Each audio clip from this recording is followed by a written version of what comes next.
স্বীকার করে নিয়েছি আমার রব এক। আপনি বলুন তো মুখে হাত দিয়ে, আপনি যখন আপনার রবকে এক করে স্বীকার করে নিয়েছেন, এরপরে আপনার রব আদেশ দিয়েছে বান্দা আমার ইবাদত করবি অন্য কারো নয়, যদি তুই অন্য কারো ইবাদত করিস তাহলে আমি তোর রব নয়। আমরা তো জানি আমার মা আমার মা, আমি মায়ের যদি পরিচয় দিই আমি সন্তানের, তবেই তো আমি মায়ের সন্তান। আমি মায়ের সন্তান সম্পর্কে আর কিছুই জানলাম না, আমি মাকে অন্য ভাষায় আরো অন্যান্য সম্পর্কে রাখছি। আমাকে মা খুবই, আমি মুসলমান, আমি তো সাক্ষ্য দিয়ে দিয়েছি যে আল্লাহ ছাড়া আমার কোনো উপাস্য নেই, আল্লাহ ছাড়া আমার কোনো উপাস্য নেই। আমি যদি উপাসনা করি তাসবিহ তাহলিল জিকির আজকার যাই করি না কেন এক আল্লাহর নামে করব, আমি মুসলিম। আমার তো পরিচয় পরিস্থিতি মুসলিম। আপনি মুসলিম হয়ে আল্লাহকে সাক্ষী দিলেন আমার রবটা, আপনার রব আপনাকে আদেশ করেছেন বান্দা তুই নামাজটা পড়, বান্দা তুই খারাপ কাজগুলো ছেড়ে দে। আমি খারাপ কাজের সাথে যুক্ত, আমি খারাপ কাজের সাথে যুক্ত হয়ে গিয়েছি, আমি খারাপ কাজ করেই চলেছি, আমি নিজের প্রতি জুলুম অত্যাচার করেই চলেছি। আমার রব নিষেধ করে দিয়েছে, যেমন মা নিষেধ করে দিয়েছে তোর মা মা ওটাই, ও মাকেও বুবু দাদি অন্য কিছু বলতে পারবি না। তো আমার রবই তো বলে দিলেন আমি তোমার রব, তুমি তো সাক্ষী দিয়েছো নিজে।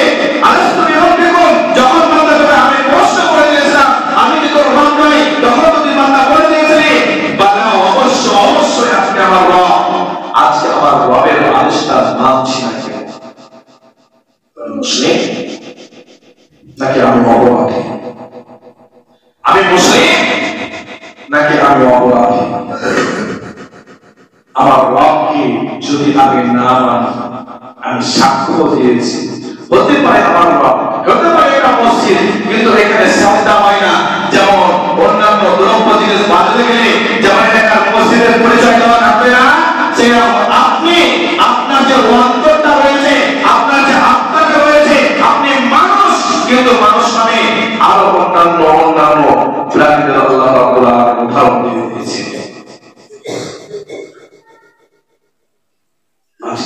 আমি মানুষ সত্যি করে আমার রবকে স্বীকার করলাম, এরপরে পৃথিবীর আলো বাতাস পাওয়ার পর যা আলো বাতাস নিলাম সব কিছু নিলাম, যে আমার মনে আরমান বাসনা চেতনা যা কিছু আমার রয়েছে সব কিছু নিলাম, সেই রবকে আমি বললাম যে বাবা আপনি আমার অবশ্যই অবশ্যই না।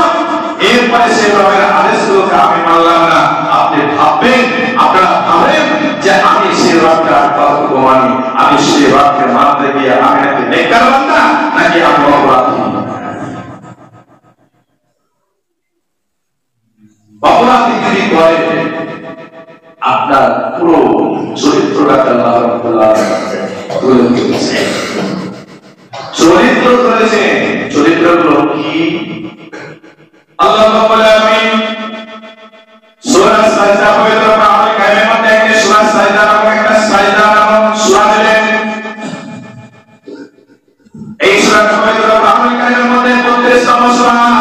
আল্লাহ রাব্বুল আলামিন বলেন অপরাধীরা দুনিয়ার লোকে রব বলে আমাকে স্বীকার করে নিয়েছো, এরপরে তুমি আমাকে আর মানছো না, তোমরা এক অপরাধী, তোমাদের দৃশ্যটা আমি পুরো কিয়ামতের দিন পুরো আদম সন্তানদের সামনে তুলে ধরবো।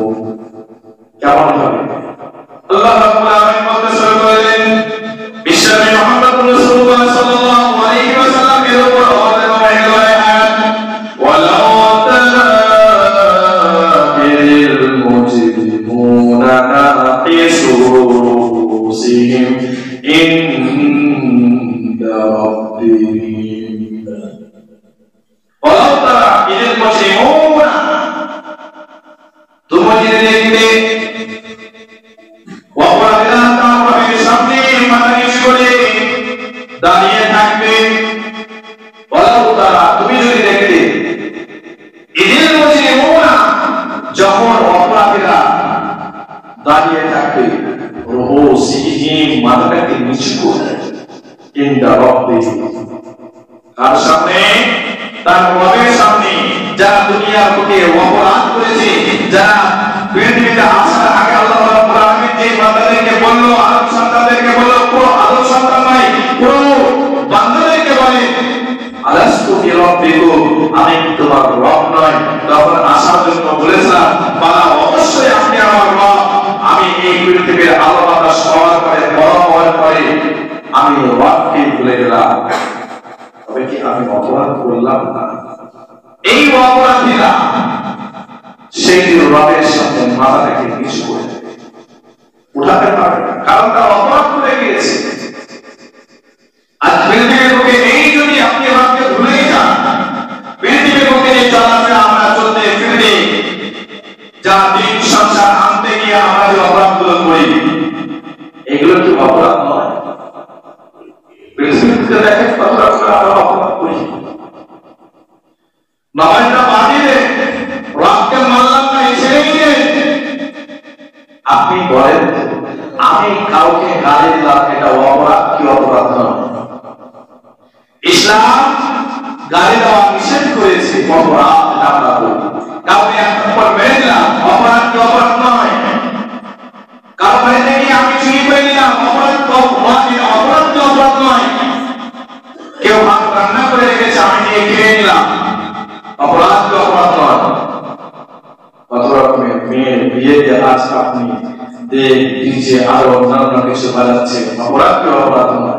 ছেলের বিয়েতে ড্রিঙ্ক পান করছে, মেয়ের বাবার কাছ থেকে মোটা ক্যাশ নিয়েছে, ড্রিঙ্ক চালাচ্ছে, আপনি মুসলমান, অপরাধ কি অপরাধ নয়? হাতে আপনি বন্ধন নিচ্ছে, পয়সা বাইরে থেকে দিতে পারছেন না, ভয়ে এখান থেকে ওখান দৌড় দিচ্ছে, ভাই আজকে এই সপ্তাহে পয়সা দিতে পারলাম না, অপরাধ কি অপরাধ নয়? আপনার আগাদিক দিয়ে টুকটুকিওয়ালা ডিজে মসজিদের আগাদিক দিয়ে বাজিয়ে যাচ্ছে, অপরাধ কি অপরাধ নয়? এটা নিজেকে ভাববে। যারা করছে, যারা মানছে, এর জানার পরেও সেটাকে রুখল না, এরাও এক অপরাধী। আগামীতে তো আসছে আবার জানুয়ারি মাস, মুরুগানে কোনো জায়গায় জানুয়ারি মাস, মানুষ এই মাসে জানুয়ার হয়ে যায়, মানুষত্ব জ্ঞান হারিয়ে ফেলে। আপনি মুসলিম, আপনার সন্তান যাবে ওই ডিজে বাজাতে বাজাতে, অপরাধ কি অপরাধ নয়? আপনি সেই দিন সাক্ষী দেবেন কিয়ামতের দিনে, আপনার সন্তানের জন্য আপনাকে সে মাথা নিচু হয়ে পড়ে দিতে হবে। আপনার মেয়ের জন্য, আপনার কর্মের জন্য, আপনি তাকে সাপোর্ট করার জন্য, আপনি তার সাক্ষ্য দেওয়ার জন্য, আপনি তাকে অনুমতি দেওয়ার জন্য আপনিও এক অপরাধী। দিতে পারবেন, জবাব দিতে পারবেন, মাথা উঠাতে পারবেন। এই জন্য আল্লাহ রাব্বুল আলামিন প্রত্যেকটা জিনিসকে লিপিবদ্ধ করার জন্য ফেরেশতা নিযুক্ত করে দিয়েছে। রবের সাথে মিথ্যা কথা বলবেন, খবরদার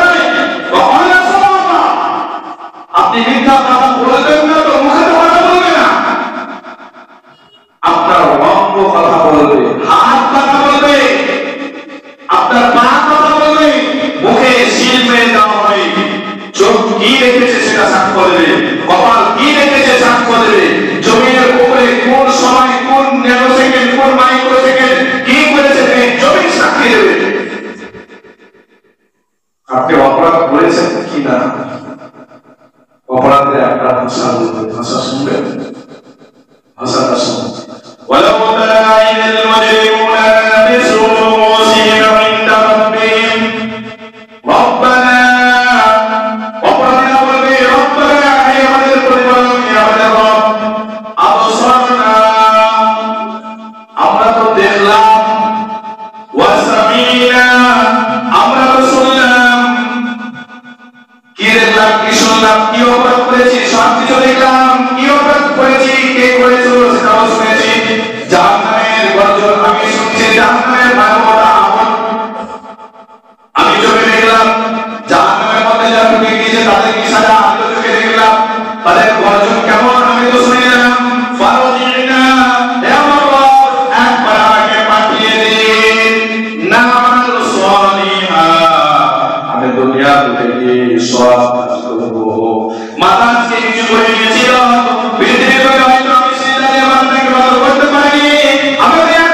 আমার সাক্ষ্যটা গ্রহণযোগ্য কিনা। এরপরে সে অভাবে বলবে আমি আয় থেকে দীর্ঘ বিশ্বাসী হয়ে গেছি, একটা বার আমাকে পৃথিবীর বুকে পাঠিয়ে দিবে, একটা বার পৃথিবীর